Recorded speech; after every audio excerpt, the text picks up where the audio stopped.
Hi, welcome to my channel, Sewing with Maryrose. In this channel, I share my sewing, serging, crafting, and machine embroidery projects with you. If you like any part of this video, please give it a thumbs up and hit the subscribe button.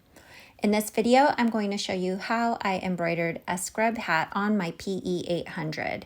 You will insert your USB that is loaded with the file that you would like. I've already loaded my project file on and I've entered it into my machine. I use the tearaway iron-on stabilizer.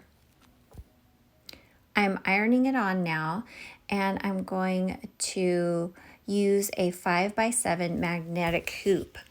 I will orient it vertically. I love using the Cricut mini iron. It is so cute and it is able to get into little spaces and curves very easily. I am just getting into each of the little nooks and crannies. Now I'm here back at my table and I am just making sure that it is laying flat at the top and at the bottom. I'm lining it up here. I want to make sure everything is going to be nice and flat on my hoop. I also want to make sure that this hat is going to be centered. I want to make sure that all of the creases line up with the lines that I created on my 5x7 magnetic hoop. I will have this magnetic hoop linked in the description below. I also ordered more magnets. They're pretty strong magnets. It came with 6 and I ordered an additional 4.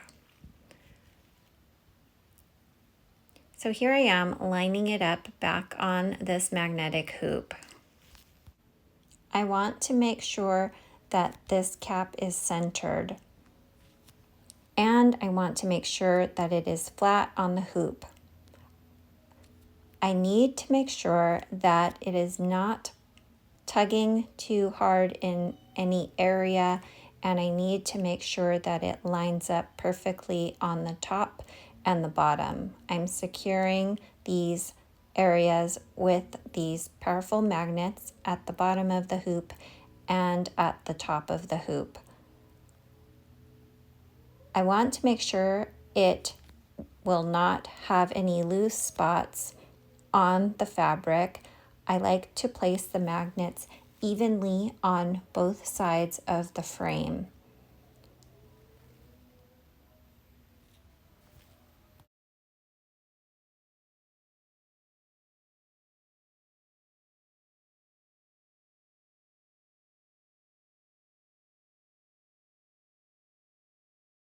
Here I am making sure that the edge of the hat is even all the way across, otherwise my design will look crooked.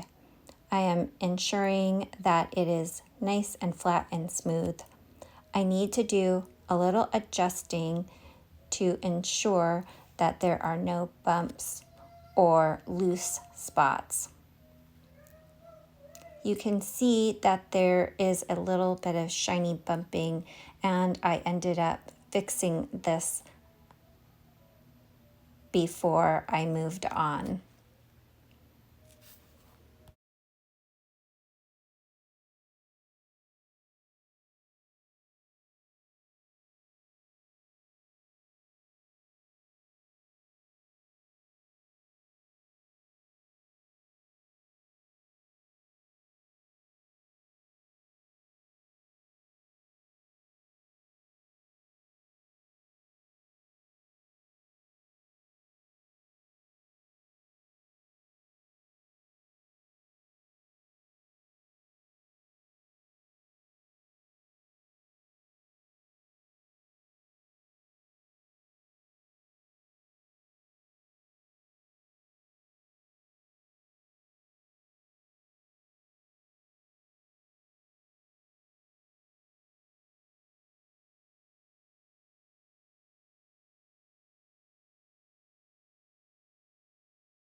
I am using sulky embroidery thread for this project.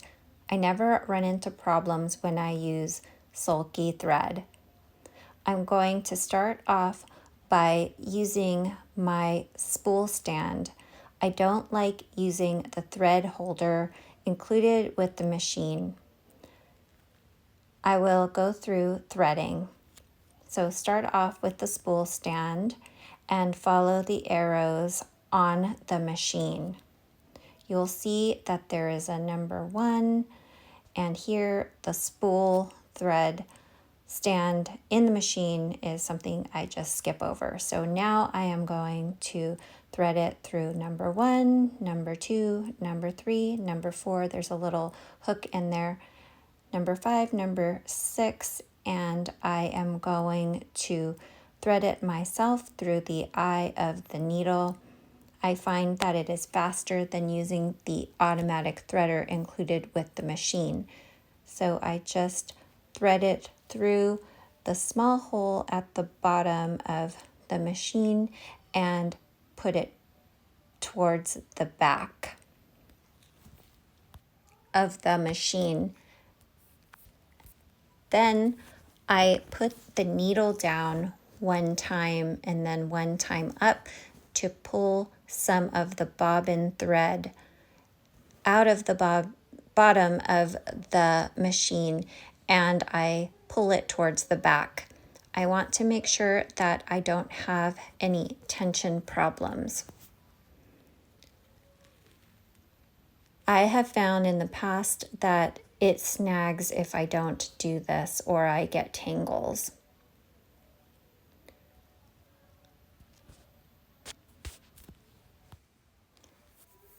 Now I have it all ready to go. I am putting my magnetic hoop into the machine here. I need to clamp it in.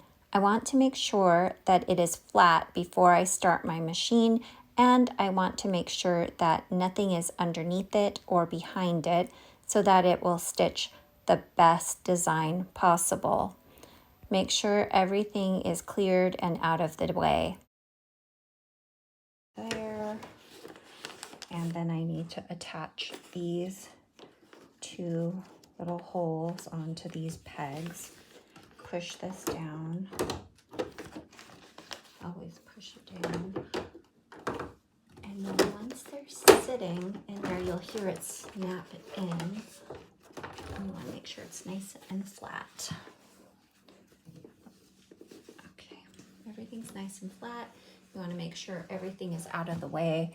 And how I'm going to do that is I'm going to use these Wonder Clips. They're generic. I have them linked in the description below. And I'm just going to pin them back out of the way.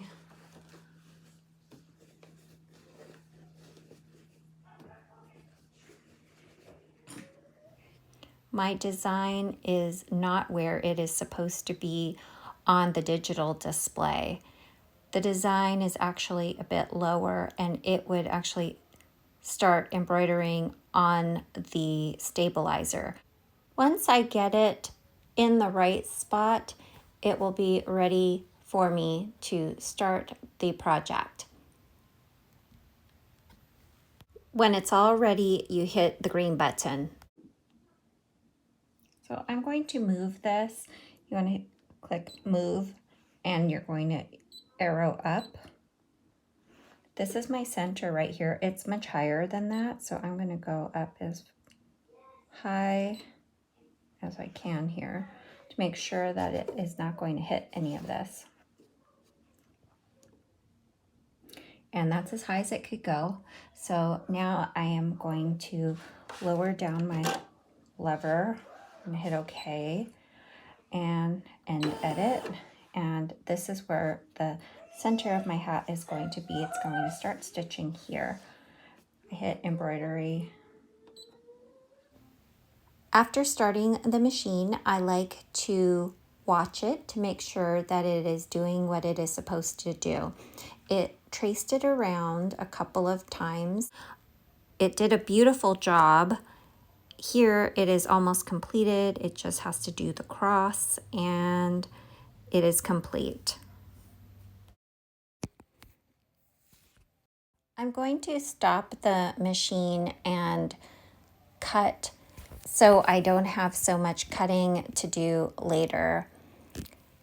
I like to trim these stitches as it goes along so I don't have as much work to do later. The PE800 does not cut jump stitches.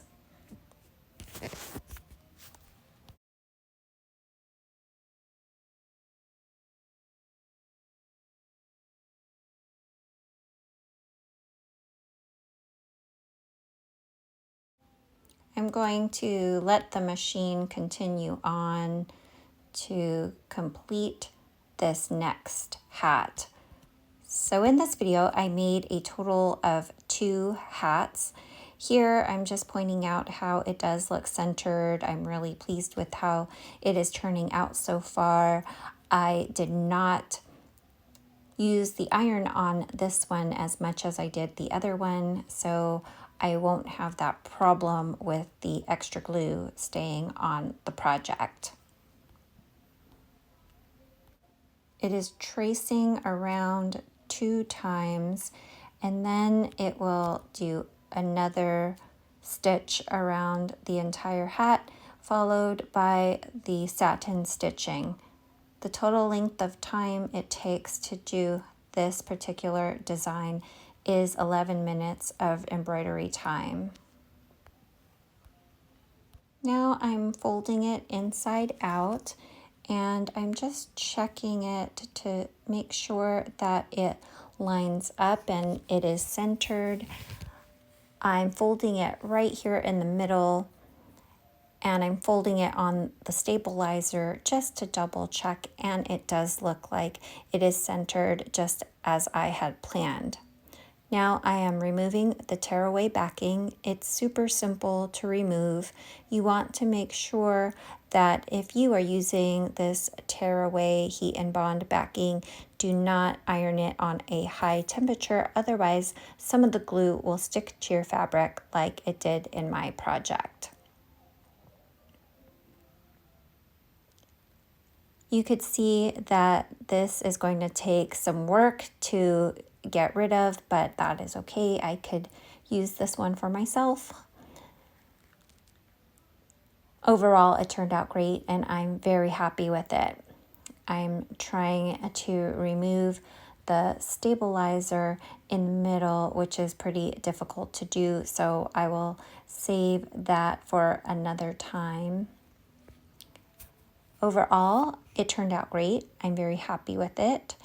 And with these threads, you don't want to cut the threads back too closely because it could unravel your design. You want to make sure that you leave some of those threads dangling on the back so that it will not unravel your project. You don't want to cut these too close to the beginning of your project either. Still shot of the final project and how it turned out. I'm removing the project from my machine and showing you what it looks like with that jump stitch there. Removing the clips, and I'll be removing the magnets, and as you can see, I used the same piece of stabilizer that I used for the first project, and that helps me to conserve my stabilizer.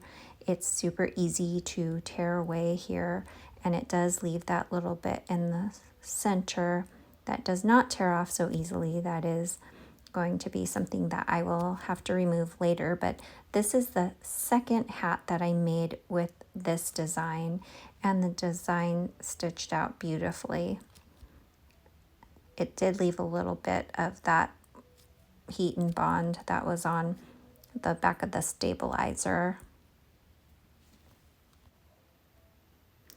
Now I'm going to make sure that this is centered. I'm folding it in half, and I'm going to just double check to make sure that the second one turned out just as well. I am bringing it here to my workstation, and I'm going to show you how I remove my jump stitches. I do it a couple of different ways. I like to use these curved scissors. I have them linked in the description below. Sometimes I also like to use a seam ripper, so I'll trim it really close to the edge.